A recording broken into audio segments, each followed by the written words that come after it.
तेजस classes में आपका स्वागत है। बिहार एसएससी प्रथम इंटर मुख्य परीक्षा का आज 68वां मॉक टेस्ट है, यानी इससे पहले हम लोग 67 मॉक टेस्ट को डिस्कस कर चुके हैं। अगर आपने वीडियोस को नहीं देखे हैं ना, तो डिस्क्रिप्शन में प्लेलिस्ट का लिंक है, जाइए और वहां से 1 बाय 1 करके देख लीजिए। ये मत सोचिए कि इतना सारा वीडियो हो गया है मैं कैसे देखूँ, तो ये फ्रस्ट्रेशन नहीं लेना है आपको। अभी 2-2, 3-3, 4-4 वीडियो करके एक दिन में देख के कंप्लीट करना है। पीडीएफ के लिए टेलीग्राम चैनल ज्वाइन कर लीजिए। वहाँ पे क्या है कि अगर वीडियो लेट आता है ना, तो मैं नोटिस दे देता हूं कि हाँ आज इतने बजे आएगा। साथ में क्विज हो रहा है, तो वहां से आपको ये भी बेनिफिट है कि आप क्विज लगा सकते हैं। तीसरा, आपको पीडीएफ सारे वहीं से मिलते हैं।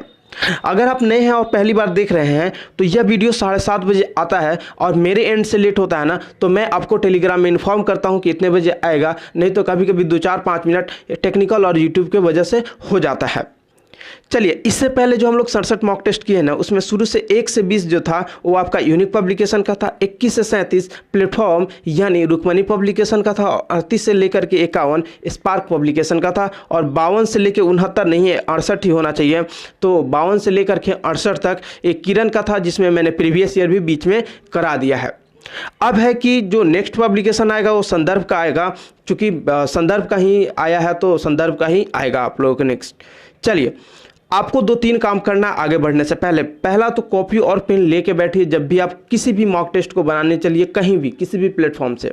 दूसरा, आप इस 75 क्वेश्चन में कितना कर पा रहे हैं ना, आप जरूर स्कोर कमेंट करके बताइए कि आपका कितना आया है। तीसरा, मैं इतना आपको समय दूंगा ना, ताकि आप सोच सकते हैं जीके है, यहाँ पे आपको आता है तो 1 सेकेंड लगेंगे, नहीं आता है तो आप कितना देर भी बैठ जाओ, नहीं होने वाला है। उसके लिए फिर तो तुक्का मारना होता है या एलिमिनेट करना होता है, तो उसके लिए 2-4-5 सेकेंड की जरूरत है। मैं उतना समय देता हूं। पहला प्रश्न है, बिहार के उदंतपुरी यानी जो बिहार शरीफ का जगह है, महाविहार नष्ट कब हुआ? इसका आंसर हो जाएगा ऑप्शन 3, बख्तियार खिलजी के आक्रमण से। अगला प्रश्न है, प्रत्येक 13 नवंबर को यूनिसेफ बिहार में मीना दिवस कब मनाता है? इसका आंसर हो जाएगा इस दिन 10 वर्ष पूर्व संयुक्त राष्ट्र संघ का बालिका अधिकार कन्वेंशन मनाया गया था। ऑप्शन 3 करेक्ट हो जाएगा। अगला प्रश्न है, निम्नलिखित में से कौन संविधान के 73वें संशोधन में सम्मिलित है?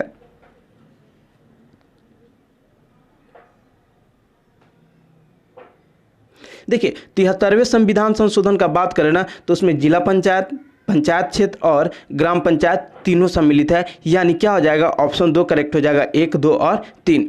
अगला प्रश्न है, यहाँ पे एक चीज़ और आप जान लीजिए, 73वां जो संविधान संशोधन था 1992 में यह लाया गया था। अगला प्रश्न है, सिक्किम निम्नलिखित में से किस संविधान संशोधन द्वारा एक नया राज्य बना? तो 26वां संविधान संशोधन 1975 को सिक्किम क्या था, भारतीय राज्य में शामिल हो गया। अगला प्रश्न है, भारत का उपराष्ट्रपति भारत का द्वितीय उच्चतम प्रतिष्ठित पदाधिकारी है। दूसरा स्टेटमेंट है के पास अपने पद से जुड़ा कोई औपचारिक कार्य नहीं है। तीसरा है, राष्ट्रपति की अनुपस्थिति में उसके कार्य करता है। चौथा है, राष्ट्रपति के रूप में कार्य करता है यदि राष्ट्रपति त्यागपत्र देता है या पदच्युत किया जाता है या उनकी मृत्यु होती है।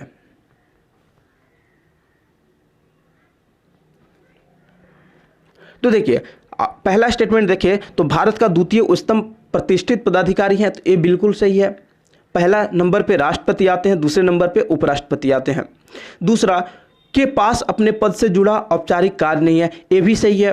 वो कैसे काम करते हैं, तो राज्यसभा के सभापति के तौर पे वो काम करते हैं, उनके अपने पद से कोई रिलेटेड काम नहीं है। तीसरा, राष्ट्रपति की अनुपस्थिति में उसके कार्य करता है, ये भी सही है। राष्ट्रपति नहीं रहेंगे तो उनके काम करेंगे। और चौथा भी सही है, जब राष्ट्रपति अपना त्याग पत्र दे देंगे या नहीं रहेंगे या उनकी मृत्यु हो जाएगी तो उनके जगह पे काम करेंगे। यानी ऑप्शन 4 करेक्ट हो जाएगा, उपयुक्त सभी। अगला प्रश्न है, निम्नलिखित पुरस्कारों में से कौन सा पुरस्कार नॉर्वे के राजा द्वारा प्रस्तुत किया जाता है और अक्सर इसे गणित का नोबेल पुरस्कार कहा जाता है?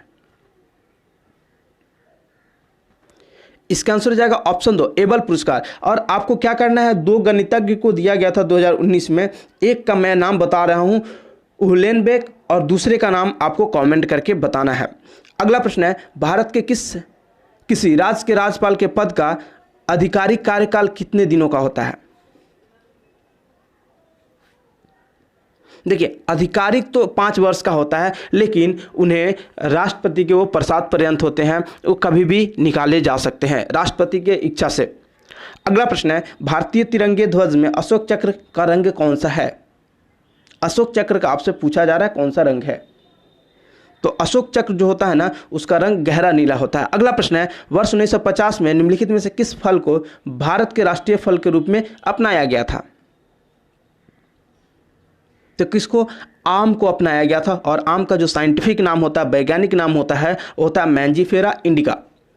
अगला प्रश्न है, आंध्र प्रदेश और महाराष्ट्र दोनों के लिए नया साल चैत्र महीने से शुरू होता है। आंध्र में इसे उगदी कहा जाता है, इसे महाराष्ट्र में किस नाम से संदर्भित किया जाता है?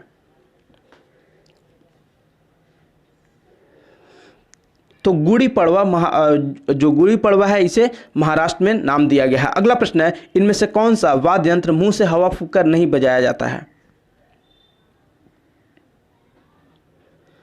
इसका आंसर हो जाएगा ऑप्शन 2 बैंजो। अगर बैंजो का बात करें तो ये हाथ से बजाया जाने वाला यंत्र है। अगला प्रश्न है, इनमें से कौन सा उत्सव मार्च अप्रैल के महीने में नहीं मनाया जाता है?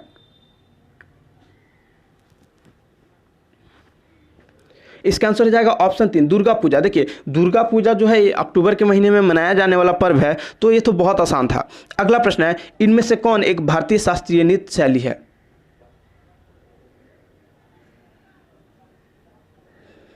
इसका आंसर हो जाएगा ऑप्शन 4 कुचिपुड़ी। अगला प्रश्न है, इनमें से कौन एक शास्त्रीय गायक नहीं है? शास्त्रीय गायक कौन नहीं है? तो जो उस्ताद बिस्मिल्लाह खां है ये शहनाई बजाते हैं, ये शास्त्रीय गायक नहीं है। अगला प्रश्न है, उस प्लेबैक सिंगर का नाम बताइए जिसने भारत रत्न पुरस्कार जीता है। किन्होंने? लता मंगेशकर ने 2001 में इनको भारत रत्न मिला था। अगला प्रश्न है, इंडियन वार ऑफ इंडिपेंडेंस 1857 के लेखक हैं। इसका आंसर हो जाएगा ऑप्शन 1 बी.डी. सावरकर। अगला प्रश्न है, बाल गंगाधर तिलक को किसने अशांति का जनक कहा? देखिए बाल गंगाधर को वैलेंटाइन सिरोल ने अशांति का जनक कहा था। अगला प्रश्न है, 1937 में प्रांतों में मंत्रिमंडल के निर्माण के उपरांत कांग्रेस का शासन कितने महीने चला था? तो जो 1837 में प्रांतीय इलेक्शन हुआ था उसमें 28 महीने ही चल पाया था। अगला प्रश्न है, अनुपातिक प्रतिनिधित्व की व्यवस्था निर्वाचन क्रिया प्रणाली के रूप में सुनिश्चित करती है। किसका? तो अल्पसंख्यकों के प्रतिनिधित्व को। अगला प्रश्न है, निम्नलिखित कथनों पर विचार कीजिए। गांधीवादी अर्थव्यवस्था आधारित है न्यायशीलता के सिद्धांत पे। दूसरा, उत्तर प्रदेश जमींदारी उन्मूलन और भूमि सुधार अधिनियम 1950 अंतर्निहित है 9वीं अनुसूची में। तीसरा, 60वें संविधान संशोधन द्वारा भारत में नागरिकों की मतदान करने की आयु 21 वर्ष से घटाकर 18 वर्ष की गई। चौथा, 1982 में मेधा पाटेकर ने शेतकारी संगठन का गठन किया। इन कथनों में से कौन कौन से सही है आपको ये बताना है।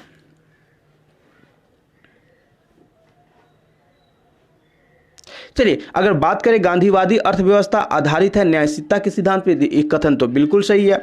दूसरा, उत्तर प्रदेश जमींदारी उन्मूलन और भूमि सुधार अधिनियम 1950 में अंतर्निहित है 9वीं अनुसूची में, ये भी सही है। 60वें संविधान संशोधन अधिनियम द्वारा भारत का नहीं, ये 60वें में नहीं एक किसी और में किया गया है। और चलिए मैं यहीं पे बता देता हूँ, एक और प्रश्न जो मैं आपसे पूछूंगा। 61वें संविधान संशोधन 1989 में किया गया था और ये तो गलत है। 82 में मेधा पाटेकर ने शेतकारी नहीं, तो क्या हो जाएगा यहाँ पे ऑप्शन 1 और 2 केवल सही हो जाएगा। अगला प्रश्न है, निम्नलिखित कथनों में कौन सा सही नहीं है? भारतीय संविधान में कुल अनुच्छेदों की संख्या 395 है। वित्त आयोग का गठन भारतीय संविधान के अनुच्छेद 280 के अंतर्गत किया जाता है। तीसरा, मैडम कामा भारतीय राष्ट्रीय कांग्रेस की प्रथम महिला अध्यक्ष थी। और चौथा, politics in India Rajni Kothari का प्रथम पथ प्रदर्शक शोध अध्ययन है।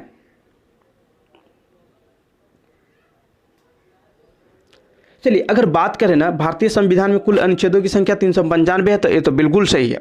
दूसरा, भारतीय वित्त आयोग का गठन भारतीय संविधान के अनुच्छेद 280 में है, ये भी सही है। मैडम कामा भारतीय राष्ट्रीय कांग्रेस की प्रथम महिला अध्यक्ष थी, एक गलत है। एनी बेसेंट 1917 में कोलकाता अधिवेशन में एनी बेसेंट बनी थी, ठीक है। टोटल 3 ही महिला बनी हुई है, इसलिए यहाँ पे कोई कंफ्यूजन नहीं होना चाहिए। चौथा सही है। अगला प्रश्न है, जालियांवाला बाग हत्याकांड के विरोध में वायरस की कार्यकारिणी परिषद से किसने इस्तीफा दिया?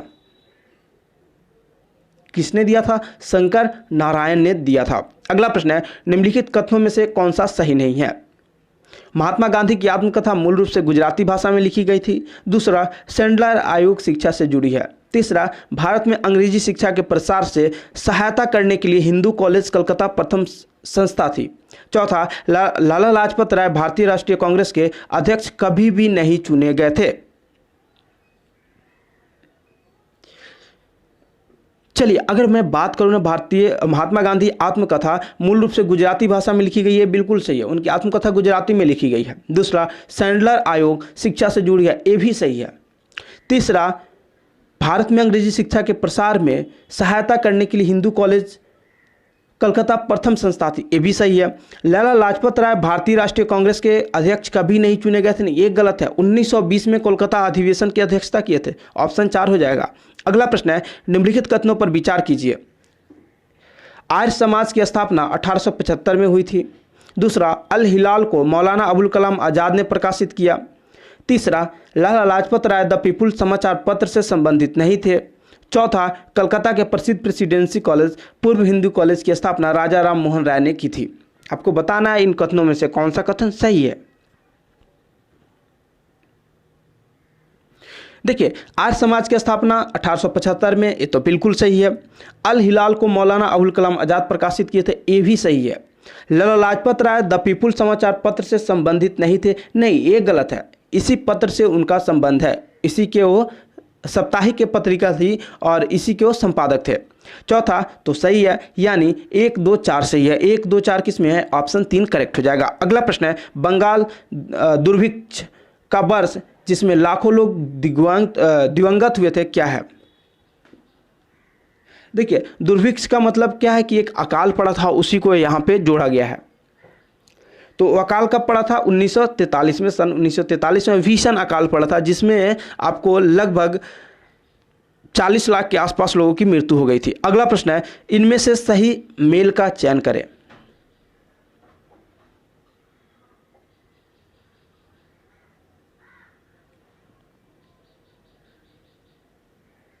यहाँ पे 40 लाख लोगों की मृत्यु नहीं हुई थी। देखिए, मृत्यु लगभग 2 लाख लोगों की हुई थी और 40 लाख लोग कुपोषण तथा भूखमरी से मरे थे। चलिए, इसमें आप सही मिलान कीजिए। देखिए, यहाँ पे 3 चीज़ आपको दिख रहा है, खेलकूद, सैन्य और फिल्म। तो जो खेलकूद होता है उसमें ध्यानचंद पुरस्कार दिया जाता है, बिल्कुल सही है।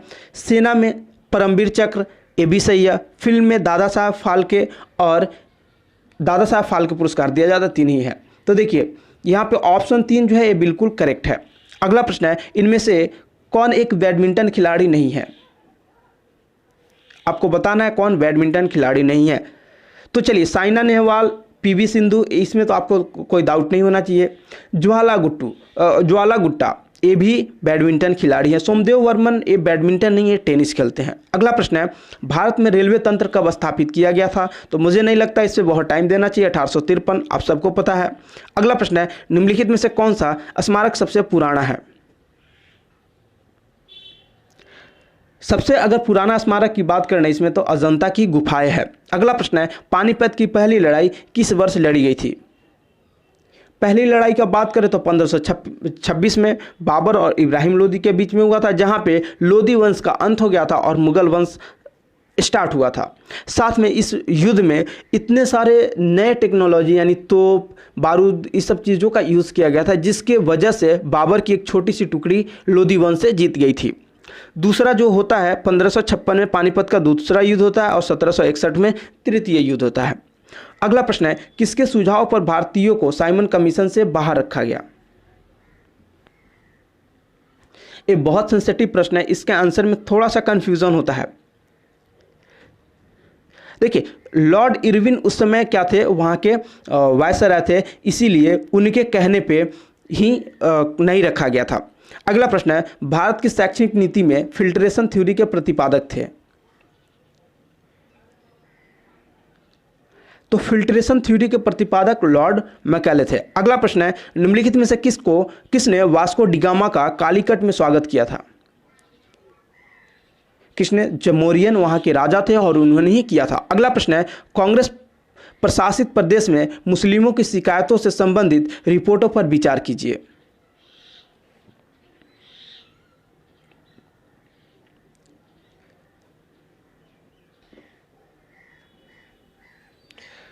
चलिए अगर बात करें ना हम लोग, तो जो पीरपुर रिपोर्ट है यह 1938 में आया था। पीरपुर रिपोर्ट 1938 में। इसी का शरीफ रिपोर्ट का बात करें तो शरीफ रिपोर्ट यह 1939 में आया था। और इसी के साथ हम लोग मुस्लिम कांग्रेस कन्वेंशन की बात करें तो इसे फजल उल हक रिपोर्ट के नाम से जाना जाता था और यह भी 1939 दिसंबर में आया था। यानी नीचे दिए गए कूटों से रिपोर्टों की सही कालानुक्रम को चयन करें। तो देखिए ये 1938, ये 39, ये भी 39, ये दिसंबर 39 में था और ये मार्च 39 में था। मार्च 39 में था, यानी 1, 2, 3 सही कालक्रम है इसका। अगला प्रश्न है, निम्नलिखित में से कौन सही सुमेलित है? आपको बताना है कौन सही सुमेलित है। बहुत आसान प्रश्न है। चलिए 35 का बात करें तो Rafiq Zakaria divided the man who, इसी के इन्होंने संपादक हैं। ठीक है। अगला प्रश्न है, निम्नलिखित में से किसने बहरी सरकार को सुनाने हेतु केंद्रीय विधानसभा में 8 अप्रैल 1929 को बम फेंका था? कौन थे? तो भगत सिंह और बटुकेश्वर दत्त थे, यानी ऑप्शन 4 करेक्ट हो जाएगा, 1 और 4। अगला प्रश्न है, फ्रांसीसी ईस्ट इंडिया कंपनी का स्थापना किसके शासनकाल में हुआ था? देखिए यहाँ पे स्थापना पूछा जा रहा है, निर्माण नहीं पूछा जा रहा है। अगर स्थापना का बात किया जाना तो स्थापना किससे? तो लुई 16वें ने किया था, ऑप्शन 2 करेक्ट हो जाएगा। अगला प्रश्न है, महाराष्ट्र में विधवा पुनर्विवाह हेतु अभियान का नेतृत्व किया? तो विधवा पुनर्विवाह हेतु विष्णु परशुराम पंडित ने किया था। अगला प्रश्न है, निम्नलिखित में से कौन सा युग्म सही सुमेलित नहीं है?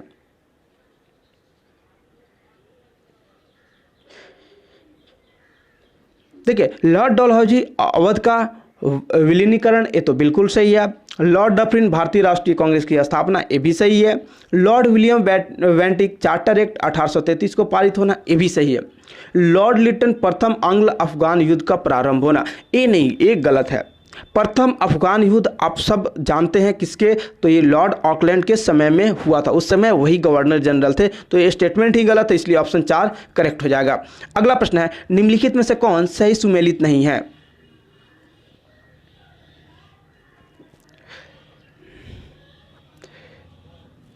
चलिए बात करें भारत से संबंधित प्रथम समाचार पत्र, तो भारत से संबंधित या प्रकाशित प्रथम समाचार पत्र की बात करें तो दी बंगाल गैजेट, ये बिल्कुल सही है। ऑल इंडिया हरिजन संघ के संस्थापक महात्मा गांधी, ये भी सही है। गदर आंदोलन में सक्रिय भाग लेने हरनाम सिंह और वाले तुड़ीलात हरदयाल बाबा, ये लोग थे, तो ये लोग तो बिल्कुल सही हैं। देखिए पिट्स इंडिया अधिनियम पारित होने के समय बंगाल का गवर्नर जनरल लॉर्ड मिंटो था, नहीं, एक गलत है, लॉर्ड मिंटो नहीं थे। अगला प्रश्न है, गोवा के महत्वपूर्ण किले को बहमनियों से छीनने वाला प्रथम विजयनगर शासक कौन था? हरिहर 2, कौन थे? हरिहर 2 थे। अगला प्रश्न है, बॉम्बे से स्वतंत्रता की कौन सी लड़ाई शुरू हुई थी? ये बहुत इंपॉर्टेंट लड़ाई है और बहुत फेमस लड़ाई है, आप सब जानते हैं इसको। कौन सा? तो भारत छोड़ो आंदोलन 8 अगस्त 1942 को हुआ था। अगला प्रश्न है, पटना नगर की पूर्वी सीमा पर स्थित मसल सलामी मोहल्ला किसके लिए प्रसिद्ध था? किसके लिए? यह माल और व्यापारियों से चुंगी कर के लिए प्रसिद्ध था। अगला प्रश्न है, उच्च न्यायालय का न्यायाधीश बनने के लिए कम से कम कितने वर्षों की उच्चतम न्यायालय के अधिवक्ता के रूप में वकालत का अनुभव होना चाहिए? कितने वर्ष का? तो कम से कम 10 वर्ष का अनुभव होना चाहिए। अगला प्रश्न है, रवांडा की राजधानी क्या है? तो रवांडा की गाली, ऐसे करके मैं याद किया था। अगला प्रश्न है, दिल्ली का प्रसिद्ध लौह स्तंभ जो सदियों से बिना जंग लगे खड़ा है वह निम्नलिखित में से किस ऐतिहासिक परिसर में स्थित है?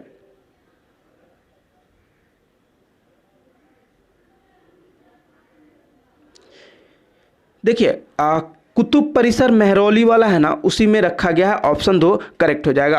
अगला प्रश्न है, उकाई बांध भारत के निम्नलिखित में से किस राज्य में है? यह उस राज्य का दूसरा सबसे बड़ा बांध है। उकाई कहाँ पे है? ये गुजरात में है और तापी नदी पे बना हुआ है। अगला प्रश्न है, बहुजन हिताय बहुजन सुखाय निम्नलिखित में से किस राष्ट्रीय संस्था का सांस्कृतिक आधारित आदर्श वाक्य है? इसे मैं पहले भी करा दिया हूं तो आप लोग को याद होगा, ऑल इंडिया रेडियो का है। अगला प्रश्न है, किसान को अपने कॉफी के लिए बेहतर मूल्य निर्धारण में मदद करने के लिए कॉफी बोर्ड ने निम्नलिखित में से किस नवीन मार्केट प्लेस ऐप की शुरुआत की है? किसका? तो कॉफी ब्लॉक चैन का शुरुआत किया है। चलिए, एक इंपॉर्टेंट नोटिस मैं आप लोगों को देना चाहता हूं, क्योंकि मुझे बेंगलोर जाना है, मैं मैसूर में हूं तो मुझे बेंगलोर जाना है, तो इसलिए मैं शाम को आप लोगों को वीडियो नहीं दे पाऊंगा। ठीक है, मैं मॉर्निंग का वीडियो हो सकता है मे भी थोड़ा सा लेट हो, क्योंकि मैं आज और कल के लीव पे हूँ, तो शायद हो सकता है कि थोड़ा सा कल लेट हो जाए। अगला प्रश्न है, निम्नलिखित किस राज्य में विशेष रूप से सरकारी कर्मचारियों के वृद्ध माता पिता की जिम्मेदारी पर ध्यान देने के लिए प्राणायाम आयोग नामक एक आयोग को शुरुआत की गई है? असम सरकार द्वारा यह किया गया है। अगर आप अपने माता पिता की सेवा नहीं करते हैं ना, तो आपको बहुत सारे चीज़ों का वहाँ पे सामना करना पड़ सकता है, जेल भी जाना पड़ सकता है। बिहार में भी है अपने। अगला प्रश्न है, विल्सन बीमारी डिजीज WD एक विरला वंशागत विकार है जिसमें शरीर में निम्नलिखित विकल्पों में से किसकी अधिक मात्रा जमा होने से लोअर मस्तिष्क और आंखों को नुकसान पहुंचता है? किसका? तो तांबा से ऑप्शन 2 करेक्ट हो जाएगा। अगला प्रश्न है, निम्नलिखित में से कौन सा रसायन लिक्विड रॉकेट प्रोपेलेंट के रूप में उपयोग किया जाता है? कौन सा रसायन? तो नाइट्रोमीथेन। बहुत सारा रसायन यूज़ किया जाता है यहाँ पे। नाइट्रोमीथेन आपका है, जैसे मिथाइल नाइट्रेट, हाइड्रोजन, ये सब यूज़ किया जाता है, लेकिन वो सब नहीं है। अगला प्रश्न है, मानव शरीर में श्वसन पिगमेंट को क्या कहा जाता है? मानव शरीर में श्वसन पिगमेंट को हेमोग्लोबिन कहा जाता है। अगला प्रश्न है, पाचन के बाद प्रोटीन किसमें परिवर्तित हो जाते हैं? तो पाचन के बाद प्रोटीन किसमें? अमीनो एसिड में परिवर्तित हो जाते हैं। अगला प्रश्न है, विद्युत क्षेत्र तीव्रता और चुंबकीय क्षेत्र तीव्रता के अनुपात का आयाम कितना है? तो इन दोनों का आयाम क्या होता है? प्रेरकत्व होता है। अगला प्रश्न है, सौर विकिरण का जो भाग बिना गर्मी दिए पृथ्वी से परिवर्तित हो जाता है कहलाता है? क्या कहता है? अल्बिडो। ऑप्शन 1 करेक्ट हो जाएगा। अगला प्रश्न है, निम्नोक्त में से किस में सर्वोच्च विशिष्ट ऊष्मा का मान होता है?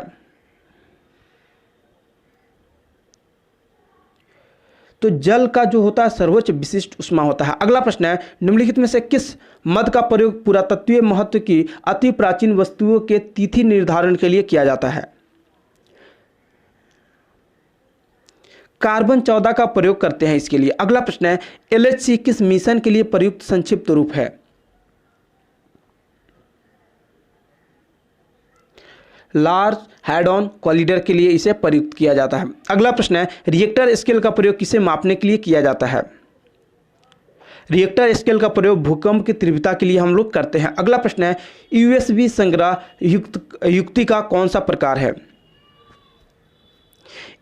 USB संग्रह कैसा है? तो ये द्वितीयक स्टोरेज के रूप में हम लोग यूज करते हैं। अगला प्रश्न है, निम्नलिखित में से क्या न्यूनतम वेग से कांच में संचालन करता है? न्यूनतम वेग से आपको बोला जा रहा है तो वैगनी प्रकाश हो जाएगा।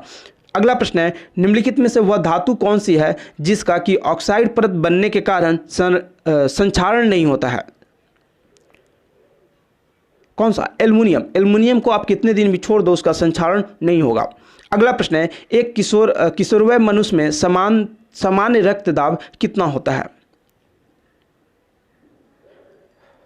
तो बात करें तो 120/80 mmHg होता है। अगला प्रश्न है, एक वृक्ष की आयु का पता किसके द्वारा लगाया जा सकता है? देखिए, वलयों की गिनती करके उसकी आयु का हम लोग पता लगाते हैं। अगला प्रश्न का बात किया जा रहा है यहाँ पे। अगला प्रश्न है, किस रोग का पूरी तरह उन्मूलन कर दिया गया है? आपको ये बताना है किस रोग का पूरी तरह उन्मूलन कर दिया गया है।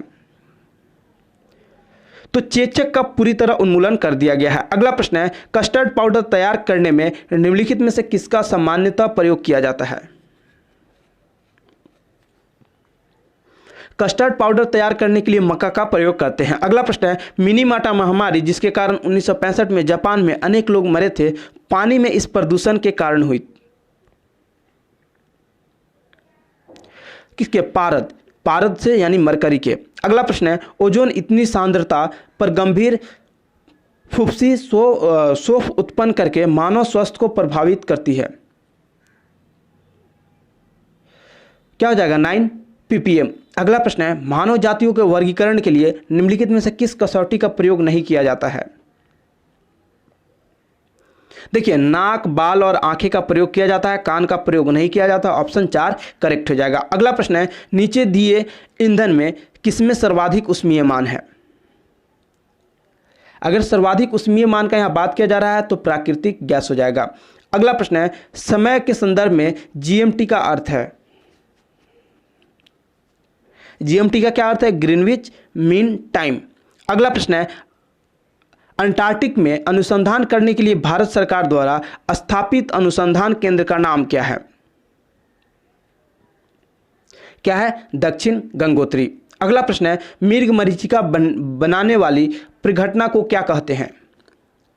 इसको पूर्ण आंतरिक परिवर्तन कहते हैं। अगला यानी यस्टरडे का जो क्वेश्चन ऑफ द डे था, एक सुवाह्य निजी कंप्यूटर जो आपकी गोद में रखने लायक छोटा सा होता है वो क्या कहलाता है? तो इसका जवाब आप में से मैक्सिमम लोगों ने, यानी मैं बोलूँ तो 95% लोगों ने सही किया है। क्या है? Notebook computer. ऑप्शन 1 करेक्ट है।